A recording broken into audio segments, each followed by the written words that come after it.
Park Do-yoon did not want to wake up early on Saturday morning. He wanted to sleep until noon, eat leftover rice, and watch television. But his wife, Yoon Nari, had other plans. "There is a garage sale 3 streets away," Nari said, pulling the blanket off him. "The old woman is selling everything. Her husband died last month, and she is moving to live with her daughter." Do-yoon groaned. He was 42 years old. He sold insurance for a living. His weekends were sacred. But Nari was already dressed, and he knew that arguing with her was like arguing with a mountain. The mountain always won. So he put on his clothes and followed her out into the gray morning light of Incheon. The garage sale was exactly what Do-yoon expected. Old furniture with scratches, boxes of books with yellow pages, kitchen tools that looked older than his grandmother. A few neighbors were already looking through the items, picking things up and putting them down again. The old woman running the sale sat in a plastic chair near the door. Her name was Mrs. Kang, and she had lived in the neighborhood for 40 years. Her husband had been a strange man, everyone said. He collected unusual things. He told unusual stories. Some people thought he was crazy. Others thought he was just lonely. Nari found a set of bowls she liked and began negotiating the price. Do-yoon wandered away, bored, looking for something interesting. That was when he saw the sword. It was lying on a table between a broken radio and a stack of old magazines. At first, Do-yoon thought it was a toy or decoration. But when he got closer, he saw that it was real. The blade was made of metal that swirled with silver and deep purple colors, like someone had mixed paint and frozen it into steel. The handle was wrapped in something that looked like leather, but it shimmered in the light like oil on water. Do-yoon picked it up. It was lighter than he expected. It felt good in his hand, like it belonged there. "Ah, you found it," Mrs. Kang said from behind him. Do-yoon turned around. The old woman had gotten up from her chair and walked over to him. She was looking at the sword with a strange expression on her face. "My husband found this in 1987, she said. "He told me it fell from the sky. I never believed him, but he kept it all these years. He said it was important. He said someone would come for it someday." Do-yoon looked at the sword again. It was very beautiful. He imagined it hanging on his wall above his television. His friend Yusuk would be impressed. "How much?" he asked. 50,000 won, Mrs. Kang said. That was cheap for something so beautiful. Do-yoon reached for his wallet. "I should warn you," Mrs. Kang added. "It hums sometimes, at night, like it is dreaming." Do-yoon paused. That was a strange thing to say, but the sword was so beautiful and the price was so good. He gave her the money anyway. "Take the lamp too," Mrs. Kang said, pointing to an ugly green lamp on another table. "No extra charge. No one else wants it." Do-yoon did not want the lamp either, but he took it. He did not want to be rude. That evening, Do-hyun mounted the sword on his wall. It looked even better than he had imagined. The purple and silver metal caught the light from the window and seemed to glow. Nari said it was strange but beautiful. She did not ask him to take it down. 3 days later, Do-hyun's neighbor Baek Ji-seok came over to watch a football match. Ji-seok was a mechanic with big hands and a loud laugh. He and Do-hyun had been friends for 15 years. "What is that?" Ji-seok asked, pointing at the sword. "I bought it at a garage sale," Do-hyun said proudly. 50,000 won. The old woman said it fell from the sky. Ji-seok laughed. "From the sky? Like an airplane?" "Like a meteor, I think, or a satellite. I do not know. It is probably just a story. Can I hold it?" "Sure." Ji-seok reached for the sword, but the moment his fingers touched the handle, he pulled back with a yelp. "It shocked me," he said, shaking his hand. "Like electricity." Do-hyun frowned. He reached up and took the sword off the wall. It felt perfectly normal in his hand. No shock, no pain, just cool metal and smooth leather. "It feels fine to me," he said. "Try swinging it," Ji-seok suggested, still rubbing his hand. Do-hyun felt silly, but he gave the sword a small swing. The moment he moved it, the blade burst into pale fire. Both men screamed. The fire was white and blue, dancing along the edge of the blade like flames on a candle. But there was no heat. Do-hyun could not feel anything except a faint vibration, like the sword was humming. "Put it down," Ji-seok shouted. Do-hyun dropped the sword on the couch. The fire went out instantly. The blade looked normal again, just swirling silver and purple metal. For a long moment, neither man spoke. What the hell was that? Jisuk finally whispered. Do-hyun did not have an answer. They tried again. When Do-hyun picked up the sword, nothing happened. But when he swung it, even a little, the fire returned. When he put it down, the fire stopped. When Jasiak tried to pick it up, he received another shock. It only works for you, Jisuk said. His face was pale. Do-hyun, where did you really get this thing? A garage sale, Do-hyun repeated. 50,000 won. The old woman said her husband found it in 1987. This is not normal. This is not a normal sword. Do-hyun knew his friend was right, but he did not know what to do about it. He was an insurance salesman. He was not a scientist or a soldier or a hero. He was just a man who wanted to watch football and sleep until noon on Saturdays. He put the sword back on the wall and tried to forget about it. But 3 days later, he could not forget anymore. Because 3 days later, an alien ship descended over Seoul. Do-hyun was at work when it happened. He heard the news from his co-worker, Han Yuna, who ran into his office with her phone in her hand. The screen showed a massive black shape hovering over the city, blocking out the sun. They are aliens, Yuna said. Her voice was shaking. Real aliens. They want to talk to our leaders. Do-hyun thought about the sword on his wall, the sword that fell from the sky in 1987, the sword that burned with cold fire and shocked everyone except him. He had a very bad feeling about this. He called Nari to make sure she was safe. Then he left work early and drove home as fast as he could. The highways were full of people trying to leave the city, but Do-hyun was going the opposite direction. He needed to see that sword again. When he got home, the sword was glowing. Faintly, softly, but definitely glowing. Purple light pulsed along the blade like a heartbeat. Do-hyun stood in his living room, staring at the weapon he had bought for 50,000 won at a garage sale. What are you? He whispered. The sword did not answer. But somewhere above Seoul, the alien ship was waiting. And somehow Do-hyun knew that the two things were connected. The aliens called themselves the Velhari. They were tall and thin, with silver skin that shimmered like metal in sunlight. Each of them had 4 eyes arranged in a diamond pattern on their faces, 2 large ones in the middle, and 2 smaller ones above and below. They moved with slow grace, like dancers underwater. Their leader was called High Oracle Tasani. She wore robes of deep blue and gold, and she carried a staff made of crystal that hummed with soft light. When she spoke, her voice was like music, but the words were serious and heavy. The Velhari had come to Earth with a message. They had been watching humanity for a long time, they said. They were part of something called the Galactic Council, a group of many alien species who lived among the stars, and they had come looking for something very important, a weapon, a sword, the blade of Kalem. Do-hyun watched the broadcast from his living room. The sword on his wall was still glowing, pulsing with that slow purple light. He sat on the couch with Nari beside him, both of them staring at the television with wide eyes. High Oracle Tasani stood before the United Nations, surrounded by cameras and world leaders. She explained that the blade of Kalem was created 6,000 years ago by a civilization called the Architects. The Architects were ancient and powerful, but they had disappeared long ago, leaving behind only their creations. The blade of Kalem was their greatest work. It was not just a weapon, it was a test. The blade chose its wielder, Tasani said. Only someone pure of purpose and strong of spirit could hold it. Anyone else who tried would be rejected or destroyed. For 6,000 years we have searched for this blade, Tasani told the assembly. It was lost during a great war, and we believed it was gone forever. But recently we detected its energy signature. Here, on this planet, on Earth. Nari turned to look at Do-hyun. Her face was very pale. That is your sword, she said quietly. The one from the garage sale. Do-hyun could not speak. He just nodded. On the television, Tasani continued. We have come to find the blade and to identify its chosen wielder. This person, whoever they are, will become a champion of the Galactic Council. They will have a great destiny. They will be tested, trained, and honored above all others. Turn it off, Do-hyun said. Nari turned off the television. They sat in silence, looking at the sword on the wall. Maybe it is not the same sword, Nari said hopefully. It is glowing, Do-hyun pointed out.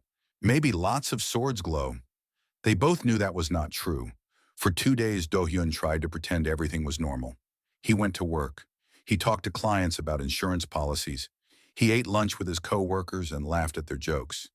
He did not tell anyone about the sword, but the government found him anyway. They showed up on the third day, two men in dark suits with serious faces. They said they had detected an unusual energy reading coming from his apartment. They asked if they could come inside and look around. Do-hyun let them in. What else could he do?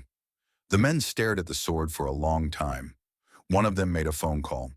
Then they asked Do-hyun to come with them. They were very polite about it, but Do-hyun understood that he did not have a choice. "Can my wife come?" he asked. "Of course," and they said. Do-hyun took the sword off the wall and put it in the only bag he could find that was long enough. A tennis racket bag. It looked ridiculous, but it worked. They drove to the airport.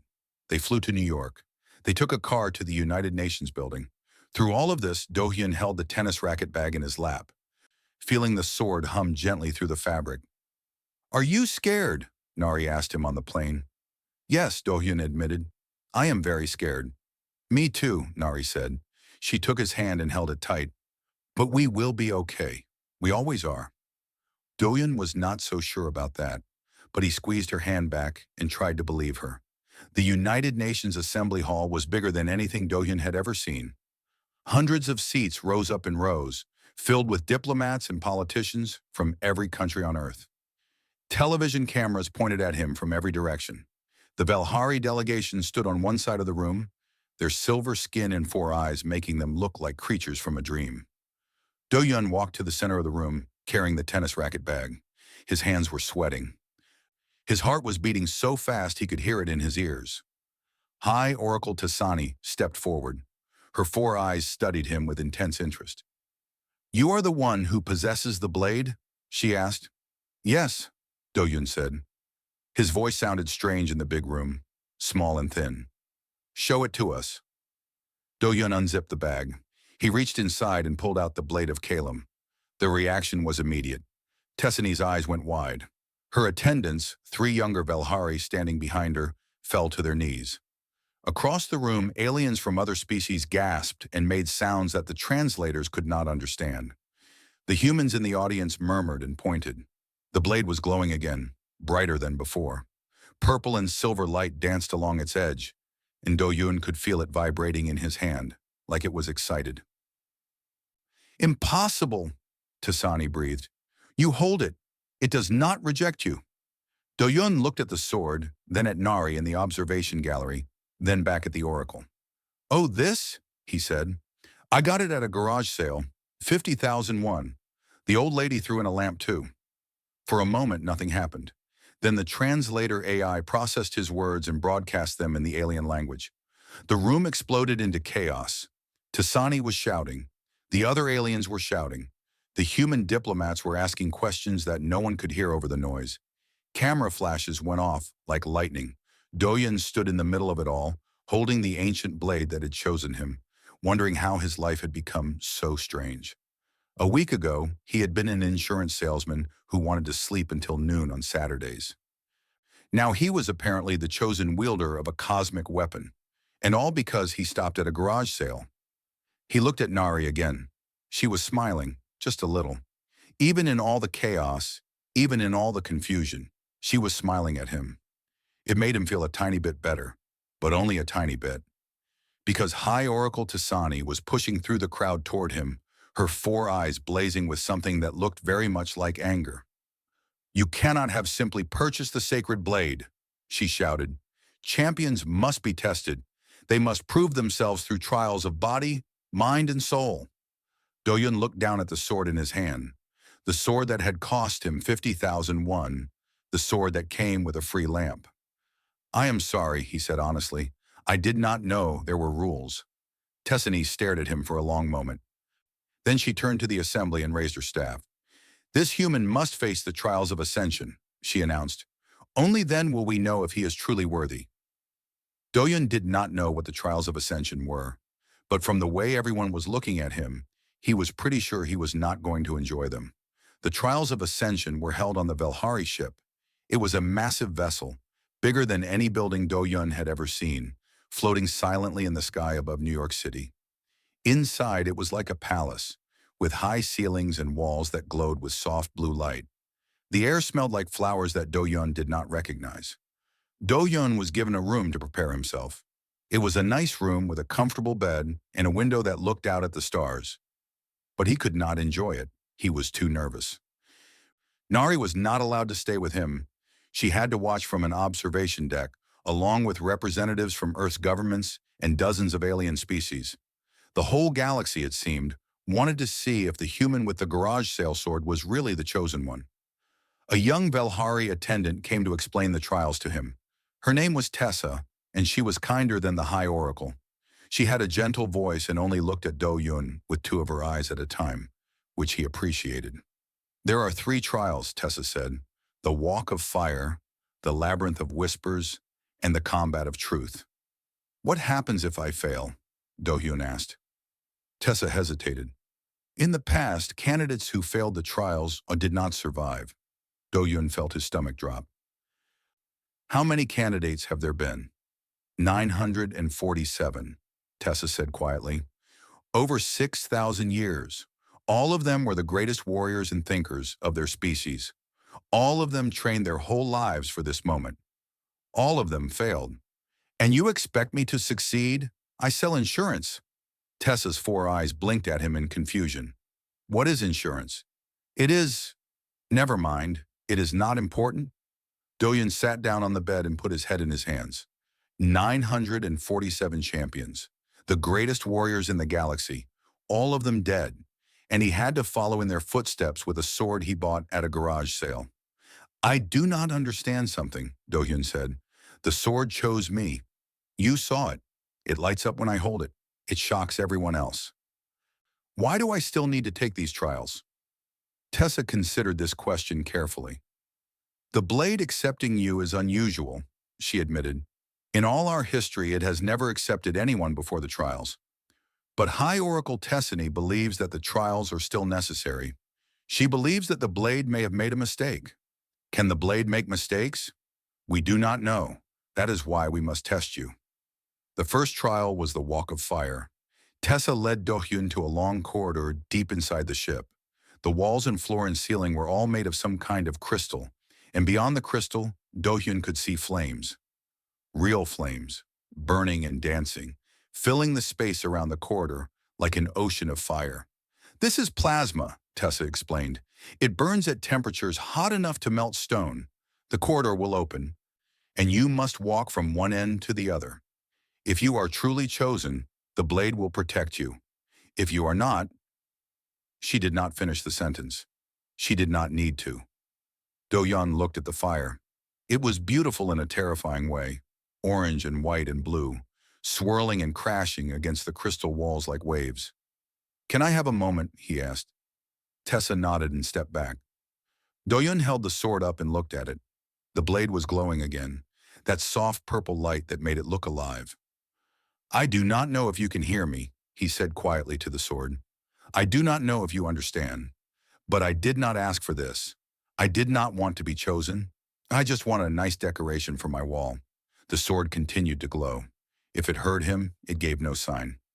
But if you really did choose me, then please help me now. Please do not let me burn. He took a deep breath. He stepped forward. The crystal walls opened. The heat hit him like a wall. Do-yun closed his eyes and walked forward, holding the sword in front of him. He expected pain. He expected fire. He expected death. But the pain never came. He opened his eyes. The flames were all around him, roaring and burning, but they did not touch him.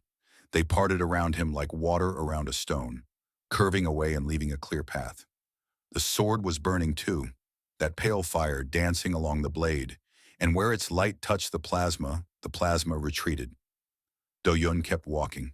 His legs were shaking. His heart was pounding. But he kept walking. Behind the crystal walls, he could see the observers watching him. Tessani's face was unreadable. Nari was crying, her hands pressed against the glass. He reached the end of the corridor. The crystal walls closed behind him. The flames disappeared. Do-yun fell to his knees, gasping for breath. He passed, someone said. He actually passed. The second trial was the Labyrinth of Whispers. It was a maze made of black stone, with walls so high that Do-yun could not see the top. Tessa explained that the labyrinth would attack his mind, showing him his worst fears, his deepest regrets, his most painful memories. Many champions had gone mad inside. Some had killed themselves. Some had simply sat down and refused to move until they starved. "How long do I have?" Do-yun asked. "As long as you need. But most candidates do not last more than a few hours before they break." Do-yun entered the labyrinth alone. The entrance closed behind him. At first, nothing happened. He walked through the dark passages, turning left and right, trying to find his way. The walls were cold and smooth, and the air was silent except for his footsteps. Then the whispers began. They started soft, like wind through leaves, but they grew louder, and they began to form words. They spoke in Korean, in his own voice, saying things he had thought but never spoken aloud. "You are not special," the whispers said. "You are ordinary. You have always been ordinary. You will never be anything more." Do-yun kept walking. "Your father was disappointed in you," the whispers continued. "He wanted you to be a doctor. He wanted you to be successful. But you sell insurance. You are a failure." Do-yun gritted his teeth. His father had died 10 years ago. They had never had a good relationship. The whispers were telling him things he already knew, things he had already accepted. "This is nothing new," he muttered to himself. "I know I'm ordinary. I have always known." The whispers changed tactics. They showed him images. His mother, sick in the hospital. His wife crying at their wedding because she was happy. His friend Jiseok laughing at a joke Do-hyun had told. Then the images turned dark. His mother dying. His wife leaving him. His friends forgetting him. Alone, always alone, never loved, never remembered. Do-hyun stopped walking. The images swirled around him, pressing in from all sides. "Stop," he said. The images did not stop. "I said stop!" He raised the sword. The blade burst into flame, and the images scattered like smoke in the wind. The whispers screamed and fell silent. Do-hyun stood in the darkness, breathing hard. The sword was warm in his hand, and its light pushed back the shadows. "Thank you," he whispered to the blade. He kept walking. He found the exit 40 minutes later. When he emerged from the labyrinth, the observers were staring at him in disbelief. "That was the fastest anyone has ever completed the Labyrinth of Whispers," Tessa said. "How did you resist the voices?" Do-hyun shrugged. "They kept trying to show me my worst fears. But my mother-in-law already tells me everything wrong with me every holiday dinner. The voices were not as scary as her." No one knew how to respond to that. High Oracle Tasani stepped forward, her 4 eyes narrow and suspicious. "2 trials passed," she said. "One remains, the combat of truth. You will face our greatest warrior in single combat. If you survive, you will be confirmed as the chosen one." Do-hyun looked at the sword in his hand. He had never used a sword before. He had never fought anyone in his life. "Can I ask a question first?" he said. Tessani frowned. "What question?" "Is there a bathroom nearby? I really need to use it." The silence that followed was very long. The combat arena was a circle of white stone, floating in the center of a vast chamber. Below it was nothing but darkness, a black void that seemed to go down forever.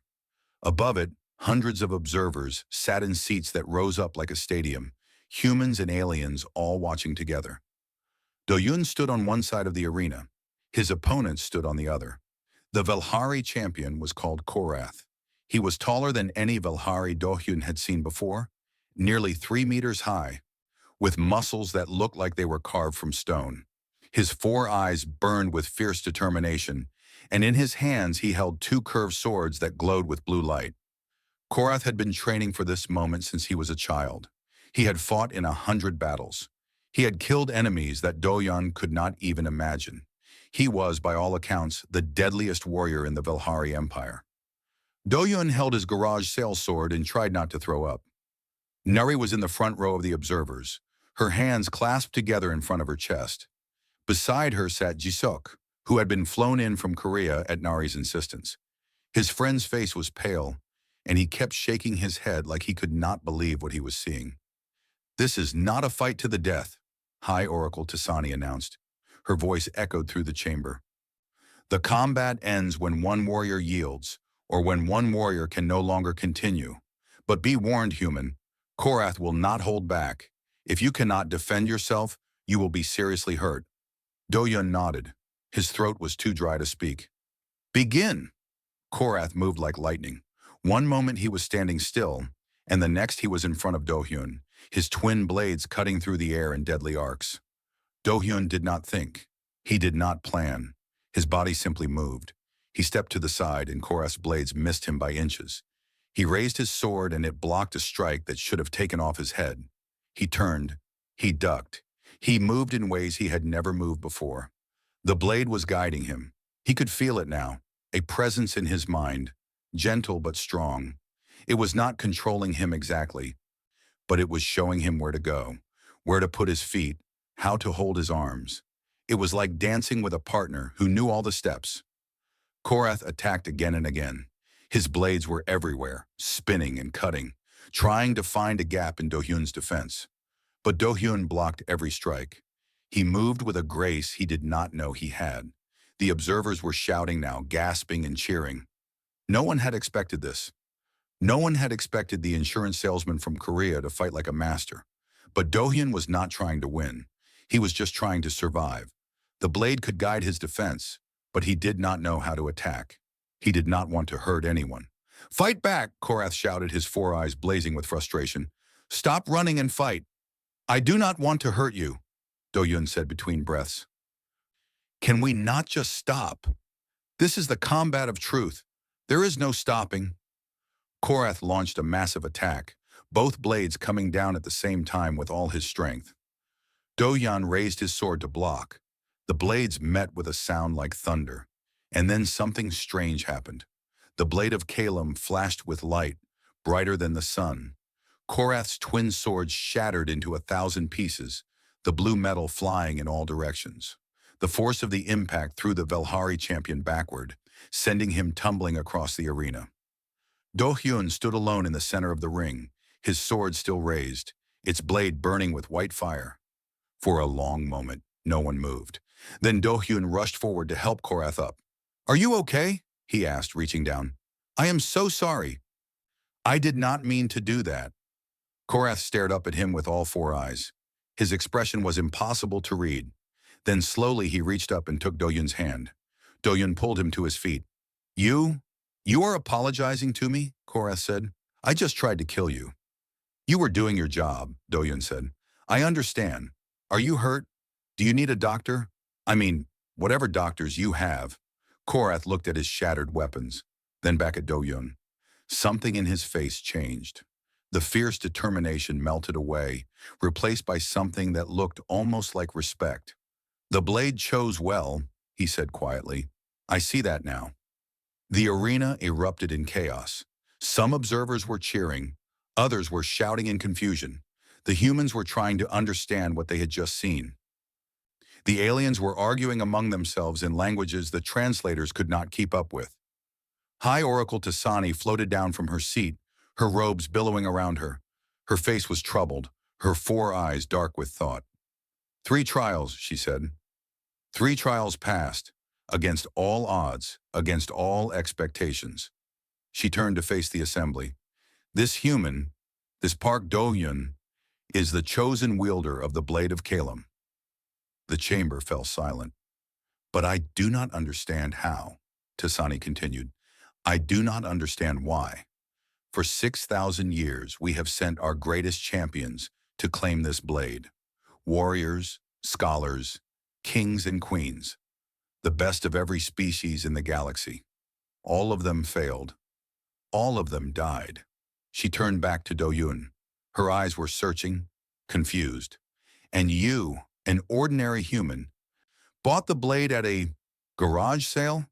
And it accepted you without question? It protected you through every trial? It defeated our champion in your defense? Do-hyun did not know what to say. He was still holding Korath's arm, making sure the big warrior was steady on his feet. I do not have an answer, he admitted. I am as confused as you are. Perhaps more confused, Nari called from the stands. He gets confused very easily. A few humans laughed. The aliens did not understand the joke. Tasani shook her head slowly. I must meditate on this. I must consult the ancient texts. There is something happening here that I do not understand. She raised her staff. Until I return, the human will be treated as an honored guest. No harm will come to him. She turned and walked away, her attendants following behind her. Doyun finally let go of Korath's arm. The Velhari champion was still looking at him with that strange expression. Thank you, Korath said, for helping me up. No opponent has ever done that before. It seemed like the right thing to do. That is exactly what I mean. Korath placed one hand on his chest and bowed his head. You have my respect, Park Dohyun. Whatever happens next, you have earned that. Then he walked away, leaving Dohyun alone in the center of the arena. Nari and Jisuk came running down from the stands. Nari threw her arms around Dohyun and held him tight. Jisuk slapped him on the back so hard it hurt. You did it, Nari said, tears streaming down her face. I cannot believe you did it. Neither can I, Dohyun admitted. That was the most amazing thing I have ever seen, Jisuk said. You moved like something from a movie. How did you do that? Dohyun looked at the sword in his hand. The fire had faded, and it was just a beautiful blade again, swirling silver and purple. I did not do anything, he said honestly. The sword did it. I was just holding on. Jisuk stared at him. That is somehow even more terrifying. Dohyun could not disagree. They were given rooms on the ship, nice rooms with soft beds and strange alien food that tasted better than it looked. Dohyun sat on his bed with Nari beside him, staring out the window at the stars. What happens now? Nari asked. I do not know, Dohyun said. The oracle said she needs to meditate, to understand why the sword chose me. Why do you think it chose you? Dohyun thought about this for a long time. He thought about his ordinary life, his ordinary job, his ordinary dreams. He thought about the garage sale and the old woman and the 50,000 won he had paid for a sword that should not exist. I have no idea, he finally said. I really do not. Nari leaned her head on his shoulder. Well, she said, whatever the reason, I am glad it chose you. Better you than some warrior who would have enjoyed all this. Dohyun smiled a little. I definitely do not enjoy this. I know. That is why you are perfect for it. Dohyun did not understand what she meant by that, but somehow it made him feel better anyway. High Oracle Tasani did not sleep for 2 days. She sat in her meditation chamber, surrounded by ancient texts and glowing crystals that contained the memories of oracles who had lived thousands of years before her. She read everything she could find about the Blade of Calum. She prayed to the spirits of the architects. She searched for answers, and slowly, terribly, she found them. On the 3rd day, she called an assembly. Every important figure on the ship was there. Human diplomats sat beside alien ambassadors. Scientists from Earth whispered with scholars from distant stars. Dohyun sat in the front row, with Nari on one side and Jisuk on the other, the sword resting across his knees. Tasani stood before them all. Her silver face was pale. Her 4 eyes were tired. I have studied the ancient texts, she began. I have communed with the spirits of previous oracles. I have searched through 6,000 years of history, looking for an explanation. She paused. The chamber was completely silent. And I have found one. But it is not what we expected. It is not what anyone expected. She raised her crystal staff, and images appeared in the air above her head. Images of warriors in ancient armor, raising swords and charging into battle. Images of scholars in robes, reading books, and making calculations. Images of champions from 100 different species, all reaching for a glowing blade. For 6,000 years, the Velhari have sent candidates to claim the Blade of Calum, Tasani said. We chose the best, the strongest, the smartest, the most noble. We trained them from birth. We taught them to want the blade more than anything else. We raised them to believe they were destined to wield it. The images changed. Now they showed the same warriors, the same scholars, the same champions, lying dead. Some had been burned, some had been shattered, some had simply stopped. All of them failed, all of them died, and for 6,000 years we thought it was because they were not good enough. We thought the blade was waiting for someone better, someone purer, someone more worthy. Tessany lowered her staff. The images disappeared. We were wrong. She turned to look directly at Doyun. Her four eyes were filled with something that might have been wonder or might have been fear. The blade of Kylum does not choose the worthy. It does not seek champions of purity or strength or destiny. She took a deep breath. It chooses those who do not seek it. The chamber erupted in whispers. Aliens turned to each other, speaking rapidly in their own languages. Humans frowned in confusion. Do-hyun felt like the ground was shifting under his feet. What do you mean? He asked. Tessany walked closer to him. Every candidate we sent to claim the blade was raised from birth to desire it. They were trained to prove themselves worthy. They were conditioned to see the weapon as their ultimate purpose. They wanted it. They needed it. They believed it was their destiny. And that is why they failed? Yes. The blade rejected them because they were too ambitious, too eager, too hungry for power, even if that power was meant for good purposes. She gestured at Do-hyun. But you walked into a garage sale looking for cheap furniture. You saw a pretty sword and thought it would look nice on your wall. You had no destiny, no prophecy, no burning desire to be a hero. You did not want the blade at all. I still do not want it, Do-hyun said honestly. I just want to go home and watch television. Tessany smiled, but it was a sad smile. And that is exactly why the blade chose you. You have no ambition for power. You have no desire for glory. You would wield the greatest weapon in the galaxy and use it to, what? Open jars. Impress your friends? I was thinking about cutting vegetables, Do-hyun admitted, but my wife said no. Definitely no, Nari agreed. A few people laughed, but the sound was nervous, uncertain.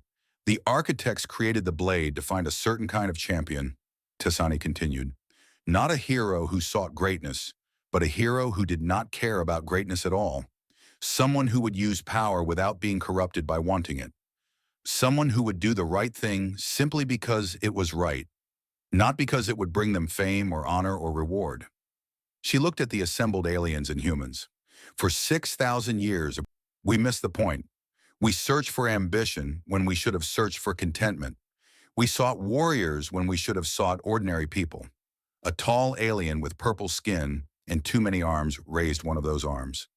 But what does this mean for the chosen one? What is he supposed to do? I do not know, Tessany admitted. The ancient texts do not say. Perhaps the blade itself will guide him. Perhaps he will discover his purpose over time. I have a question, Do-hyun said. Everyone looked at him. Do I have to do anything?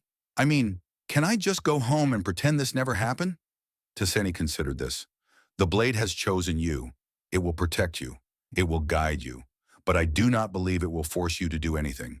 The choice is yours. Good, Do-hyun said. Then I choose to go home. He stood up, took Nari's hand and started walking toward the door. Wait, Tessany called. You cannot simply leave. The entire galaxy knows about you now. You are the first chosen wielder of the Blade of Kylum in 6,000 years. Representatives from dozens of species will want to meet you. There will be ceremonies, celebrations, treaties to discuss. Do-hyun stopped. He turned around. I am an insurance salesman, he said slowly. I get up every morning at 7 o'clock. I eat breakfast with my wife. I go to work. I talk to people about policies and premiums and deductibles. I come home. I eat dinner. I watch television. I go to bed. He held up the sword. This is a very special sword. I understand that now. It chose me for reasons I still do not fully understand. But it does not change who I am. I am not a hero. I am not a champion. I am just a man who wanted a nice decoration for his wall. But the galaxy needs, Tessany began. The galaxy survived for 6,000 years without a chosen one, Do-hyun interrupted. It can survive a little longer while I figure out what I'm supposed to do. He turned back to the door. Wait, another voice called. It was Korath, the warrior he had defeated in combat. The big Velhari was standing near the back of the room. Do-hyun paused. You said you want to go home, Korath said, and I respect that. But may I ask one question? Sure. If someone was in danger, real danger, not trial combat, Would you help them? Do-hyun thought about this. He thought about the families he saw every day, the people he sold insurance to, the neighbors he waved to on his way to work. He thought about Nari and Jiseok, and the old woman who had sold him the sword. Yes, he said finally. If someone really needed help, I would try. Korath nodded. Then that is enough. That is all any of us can ask. Do-hyun smiled a little. Thank you. He walked out of the chamber, Nari and Jiseok beside him. Behind him, the aliens and humans began talking again, arguing about what this meant, what would happen next, what the future held. Do-hyun did not listen. He was thinking about home, about his couch, about the television shows he had missed while flying around the galaxy and fighting ancient trials. He was the chosen wielder of the Blade of Kalum, but he was also Park Do-hyun, insurance salesman, husband, friend. And right now, Park Do-hyun really wanted to take a nap. 2 weeks later, Do-hyun was back in his apartment in Incheon. The sword hung on the wall above his television, just like he had always planned. Sometimes it glowed, sometimes it hummed, but mostly it just hung there, looking beautiful. Life went back to normal, mostly. There were cameras outside his building for a while, reporters trying to get interviews, but Do-hyun said the same thing every time. I am just an ordinary person, and eventually they got bored and went away. There were government officials who wanted to study the sword, but the sword shocked anyone who tried to touch it, and eventually they stopped trying. There were messages from alien diplomats, invitations to visit distant worlds, requests for his help with ancient disputes. Do-hyun politely declined all of them. He was busy, he said. He had a job. He had responsibilities. You know you cannot avoid this forever, Nari said one evening. They were eating dinner together, just like always. I know, Do-hyun admitted, but I am not avoiding it. I am just taking my time. Taking your time for what? Do-hyun looked at the sword on the wall. I do not know yet, he said, but I think I will figure it out eventually. Nari smiled. Well, do not take too long. The universe might not wait forever. Then the universe will have to learn patience, Do-hyun said. He took another bite of his dinner and tried to enjoy the peace while it lasted. 6 months after the trials, peace ended. It started with a news report. A Velhari colony world, far away from Earth, was under attack. The attackers were called the Broken Fleet, a group of raiders from the outer reaches who traveled from planet to planet, taking whatever they wanted and destroying whatever they could not take. Do-hyun watched the footage on television with Nari beside him. The images were terrible. Buildings on fire, people running, ships falling from the sky. They have been doing this for centuries, Nari said. She had been reading about galactic politics ever since the aliens arrived. No one has been able to stop them. Why not? Do-hyun asked. They are too fast, too well armed. By the time anyone organizes a defense, they are already gone. Do-hyun watched a child on the screen, crying beside a destroyed building. The child had silver skin and 4 eyes. Velhari, like Tasani, like Korath, like Tessa. How many people live on that colony? He asked. About 200,000, mostly families, farmers and traders, nothing valuable, really. The fleet is attacking them just because they can. Do-hyun stared at the screen. The sword on the wall began to glow. I should help, he said. Nari did not seem surprised. I know. You are not going to tell me it is too dangerous? That I should let someone else handle it? Would you listen if I did? Do-hyun thought about it. Probably not. Nari smiled. It was a sad smile, but a proud one too. Then I will not waste my breath. But you are taking backup this time. She picked up her phone and made a call. 2 hours later, a Velhari ship landed in the parking lot outside their building. Korath stepped out, dressed in armor, his face serious. I heard you might need help, he said. Behind him came Tessa, the young attendant who had guided Do-hyun through the trials. And behind her came a dozen more warriors, humans and aliens together, all armed and ready. What is this? Do-hyun asked. Your team, Korath said. You did not think you were going alone, did you? I assumed. The Blade chose you to be a champion, Korath said. But even champions need allies. And after what you did in the trials, after how you helped me when I fell, many of us decided we would follow you, if you would have us. Do-yun looked at the warriors behind Korath. Humans stood beside Velhari. A small alien with green fur stood beside a tall one with tentacles. They all looked at him with expectation, with hope. I am not a leader, Do-hyun said. I do not know how to command people. I do not know military tactics or battle strategies. We know those things, Korath said. We just need someone to tell us when to use them. Someone we trust to make the right decisions. Why would you trust me? You barely know me. Korath smiled. It was the first time Do-hyun had seen him smile. Because when you defeated me in combat, the first thing you did was apologize and help me up. Because when you passed the trials, you did not celebrate or boast. You asked where the bathroom was. Because when the whole galaxy wanted to worship you, you went home to watch television. He placed a hand on Do-hyun's shoulder. You are not a hero who seeks glory. That is exactly why we trust you. Do-hyun did not know what to say, so he just nodded. Okay, he said. Let us go save some people. The trip to the colony world took 3 days. Do-hyun spent most of that time learning from Korath and the other warriors. They taught him about the broken fleet, their tactics, their weaknesses. They taught him about the colony, its layout, its defenses. They made plans and backup plans for the backup plans. But when they arrived, everything changed. The broken fleet was still there. Their ships filled the sky like a dark cloud, hundreds of them, circling the colony like sharks around wounded prey. The colonists had retreated to a few protected areas, but they were running out of supplies. It was only a matter of time before they fell. What do we do? Tessa asked. There are too many ships. We cannot fight them all. Do-hyun looked at the fleet through the window of their ship. He thought about the raiders, the people who had chosen to spend their lives hurting others. He thought about the colonists, the families just trying to live their lives. I want to talk to their leader, he said. Everyone stared at him. You want to what? Korath asked. Talk. To their leader. Maybe we can end this without anyone else getting hurt. The broken fleet does not negotiate, Korath said. They never have. Then maybe it is time someone tried. They sent a message. To everyone's surprise, the fleet responded. Their commander agreed to meet, one-on-one, on neutral ground. The meeting happened on the surface of the colony, in a destroyed marketplace that had once been filled with life. Do-hyun walked into the empty space alone, the sword at his side. The fleet commander was waiting for him. She was not what Do-hyun expected. She was tall and thin, with gray skin and eyes like burning coals. She wore armor covered in marks and symbols, trophies from 1,000 battles. She looked tired.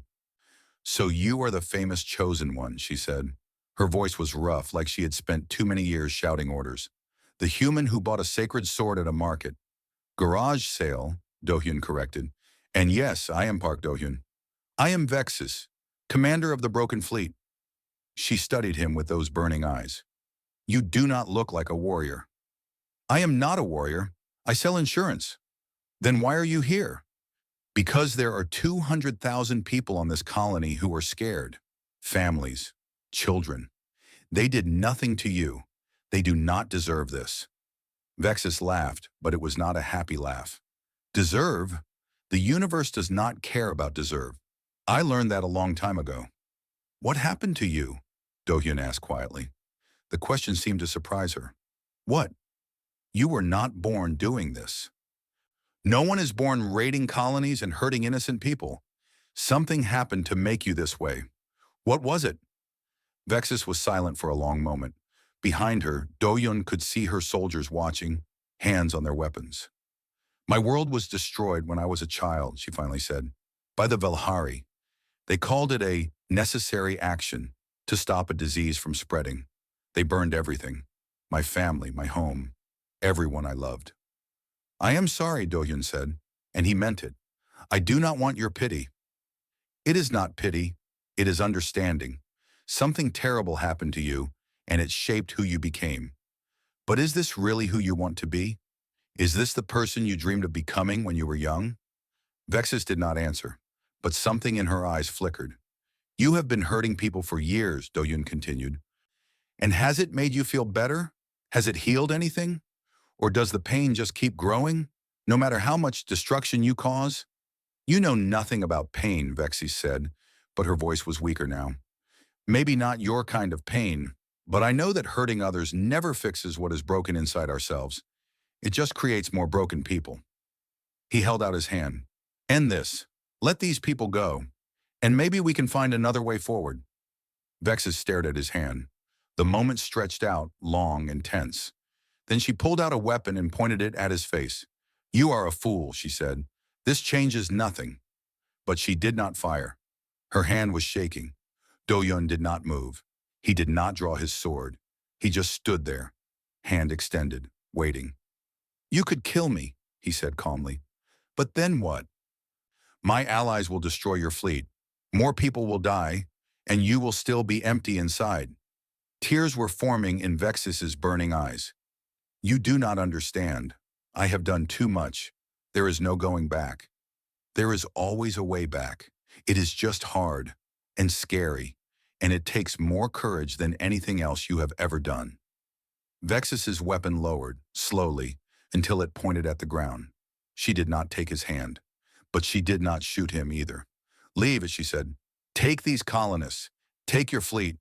Leave and never come back to this sector. And you? I need to think. Do-yun lowered his hand. Thank you. He turned and walked away. He could feel her eyes on his back the whole time, could feel the weapon that could have ended his life at any moment, but no shot came. When he reached the ship, Korath was waiting with wide eyes. What happened? What did she say? She let us go, Do-hyun said. She is letting everyone go. How? The broken fleet never retreats. What did you do? Do-hyun looked back at the ruined marketplace, where Vexus still stood alone, surrounded by the ghosts of her past. I asked her why, he said simply, and she did not have an answer. They evacuated the colonists. The broken fleet did not attack. Within a day, the colony was empty, its people safe on transport ships heading to new homes. The news spread across the galaxy. The Chosen One had faced the dreaded broken fleet and ended the threat without a single death. But Do-hyun did not feel like a hero. He just felt tired. You saved 200,000 lives, Nari said when he finally returned home. And you did it by talking. I got lucky, Do-hyun said. She could have killed me, but she did not, because you treated her like a person instead of a monster. Do-hyun thought about Vexus, about the pain in her eyes, about the weapon that never fired. Everyone has a story, he said. Everyone has reasons for what they do, even if those reasons are wrong. If we never try to understand each other, how can we ever make things better? Nari hugged him tight. This is why the sword chose you, she said. Not because you are strong or brave or special, but because you see people as people, even when they do not deserve it. Do-hyun was not sure that was true, but he held his wife and let himself believe it, just for a moment. The sword on the wall glowed softly, like it was agreeing with her. 5 years passed. In those 5 years, Park Do-hyun did many things he never expected to do.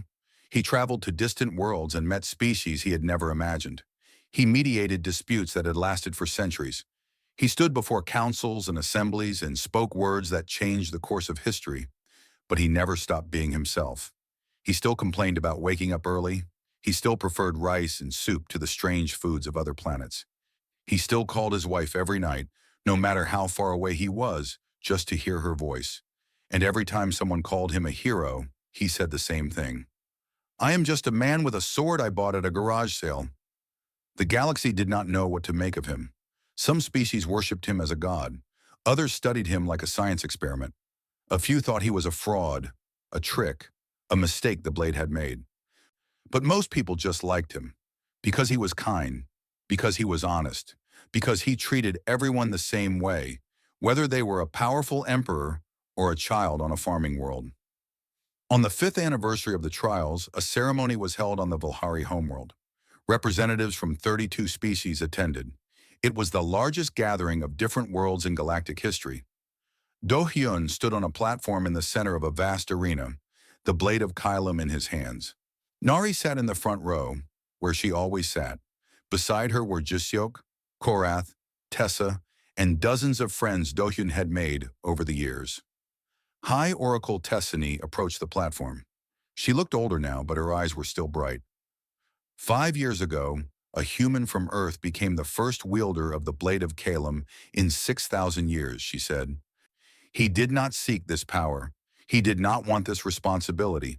But he accepted it anyway, because he saw that he could help people. She turned to face the crowd. In 5 years, Park Do-yun has ended 3 wars, saved countless lives, and brought together species that had not spoken to each other in generations. He has done all this without armies, without threats, without violence. He has done it with words, with understanding, with simple human kindness. The crowd murmured approval. But today, Tasani continued, Park Do-yun has come to us with a request that surprised me, but that I have come to understand.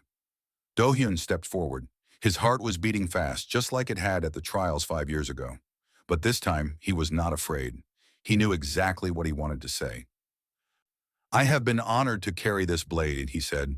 It has taught me things I never knew about myself. It has shown me that ordinary people can do extraordinary things if they simply try. He looked at the sword in his hands. It was glowing softly, that familiar purple light. But I am getting older. I am tired more often, and there is someone else who should carry this sword. Someone who has the same qualities the blade seeks. Someone who does not want to be a hero, but who will help others anyway. He turned to look at a young woman in the crowd. She was sitting near the back, as if she was trying not to be noticed. Her name was Oh Minji, and she was a veterinarian from Busan. Do-yun had found her 3 months ago. A dying alien beast had crashed near her clinic, injured and afraid. Minji did not know what it was. She did not know if it was dangerous. She just saw that it was hurt, and she spent 3 days saving its life, sleeping in her clinic, refusing to give up. When the alien beast's family came to find it, they were amazed. They told Minji that their kind had never trusted outsiders, but her kindness had changed their minds. They asked what they could do to repay her. Minji just shrugged and said she had been happy to help. She did not want a reward. That was when Do-hyun knew she was the one.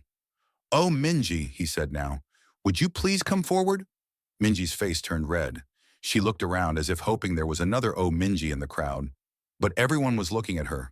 Slowly, nervously, she stood up and walked to the platform. I do not understand, she said. I am not a warrior. I am not a leader. I am just a vet. That is exactly what I said 5 years ago. Do-yun smiled.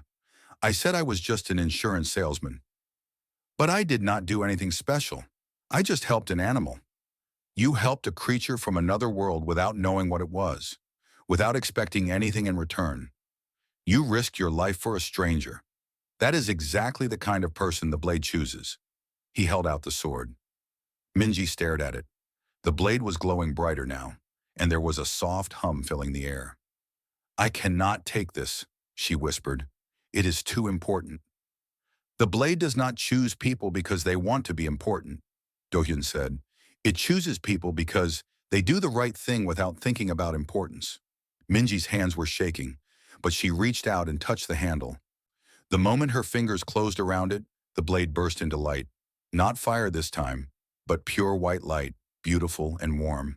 The light spread across the arena, touching everyone present, filling them with a feeling of peace. When the light faded, Minji was holding the sword. It looked natural in her hands, like it had always belonged there. It chose me, she said, her voice full of wonder. It actually chose me. Of course it did, Do-yun said.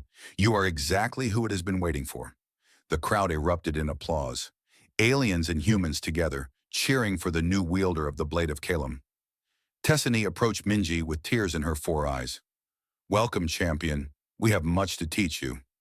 I do not know what to do, Minji admitted. Neither did I, Do-yun said, but you will figure it out. Just remember one thing. What? You do not have to be a hero. You just have to be yourself and help people when you can. The rest will take care of itself.